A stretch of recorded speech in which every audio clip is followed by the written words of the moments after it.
Alex Hinkley, Tristan Gallagher, and Skyler Davidson were thrill seekers, aspiring YouTubers, and fascinated with the paranormal. They had always talked about going on a paranormal investigation trip and decided to make it happen one weekend. The timing was especially great because it was the weekend before Tristan's 22nd birthday, and he really wanted to go camp with his friends at the Hell Creek Campground, which is in Hell, Michigan. It would be out of the way from their second investigation, but they would be closer to Fowlerville, where they lived, when they woke up. They planned their trip to different haunted locations in Michigan and started with the Holly Hotel in Holly, Michigan. Skyler set up the camera and started to record. As Tristan spoke at the camera, he spoke candidly about how the hotel is one of the most haunted hotels in the United States. He is followed by Alex coming into the next shot and stating that it is a super old hotel and that it was built in 1891 but was not always a hotel. He went on to state that it had also been a grocery store, a bank, and a hospital before becoming a hotel.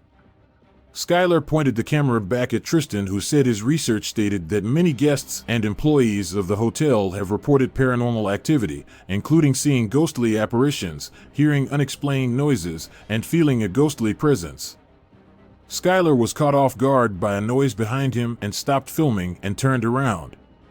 It seemed as if Tristan heard the noise, but Alex looked confused. Skyler placed his finger to his lips to hush Alex and Skyler and pointed down the hall. Tristan started walking down the hall silently, following what sounded like a little girl singing softly. As he passed a room, he noticed there was a mirror that was smudged and decided to walk in and see what was on it, and it was a small handprint. Alex was very uncomfortable and not feeling the greatest. Alex told Tristan and Skyler that he didn't expect to be as shaken up as he was inside the Holly Hotel initially, but it's just that he felt very uncomfortable. Skyler and Tristan assured Alex that if he needed a break, that they would be fine with it and they could get something to eat. They decided that they would go and get some food at the Blackthorn pub and then they would get back on the road. They all discovered they were more hungry than they had thought.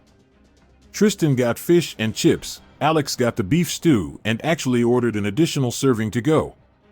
Skyler got a burger and 2 fried pickles. They were all also incredibly dehydrated. So they all felt much better after eating and headed to the next location. Next, they headed to Fort Shelby Hotel in Detroit. It was a long night, being that the Shelby Hotel is 27 stories and they didn't want to miss anything.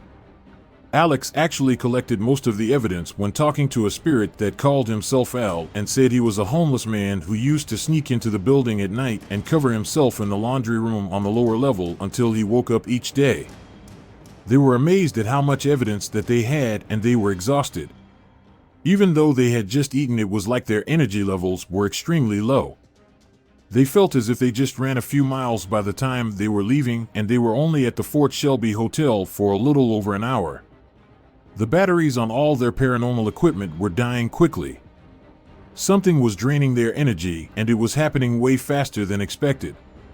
Tristan told Alex and Skyler that he was ready for a nap and would sleep in the back seat of the car when they were heading back for the night to the campsite that they picked to sleep at, which they also had researched as a haunted location. Alex and Skyler packed up the Tesla and headed to the campground. They had reserved a campsite at Hell Creek Campground in Hell, Michigan, just outside of Pinckney. As they sat around the campfire, they started to feel like they were not alone. They heard strange noises and saw movement in the trees.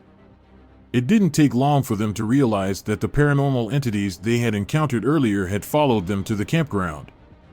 They continued to investigate throughout the night, even as the entities grew more aggressive.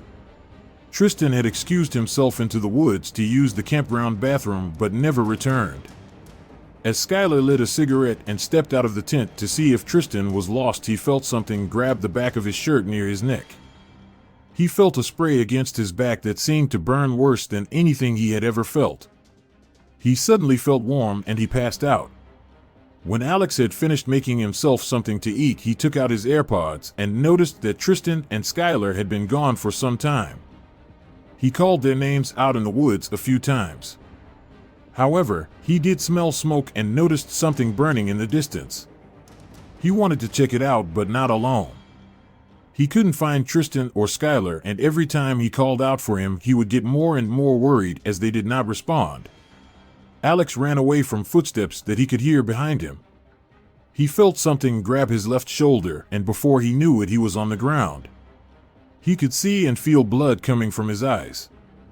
He had been hit in the forehead with something blunt that made him feel paralyzed. He couldn't move, but he could feel every bit of pain that was being given to him. He could feel his head start to drop as he was unable to keep it upright due to all the blood that he was losing. In the morning, the group failed to return home, and they were declared missing. The authorities searched for them but found no trace. Months later, hikers stumbled upon a gruesome sight at Hell Creek Campground. They found body parts in fire pits and trees, hidden under piles of leaves. Their camera and iPhones were never found, but they had managed to post the video they had taken at the Holly Hotel. It was a terrifying discovery, but their bodies were eventually found a few months later.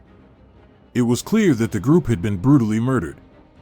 The paranormal entities they had encountered had followed them to the campground and taken their lives. The mutilation of their bodies was done piece by piece. Even after locating each of their heads, they were all unrecognizable. Luckily, they did have their teeth intact, which positively identified them.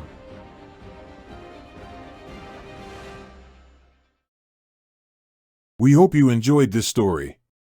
There will be more to come. Please smash that like button for us and subscribe to become a part of the Shaken Like a Leaf community. We welcome your comments, and as always, stay shaken.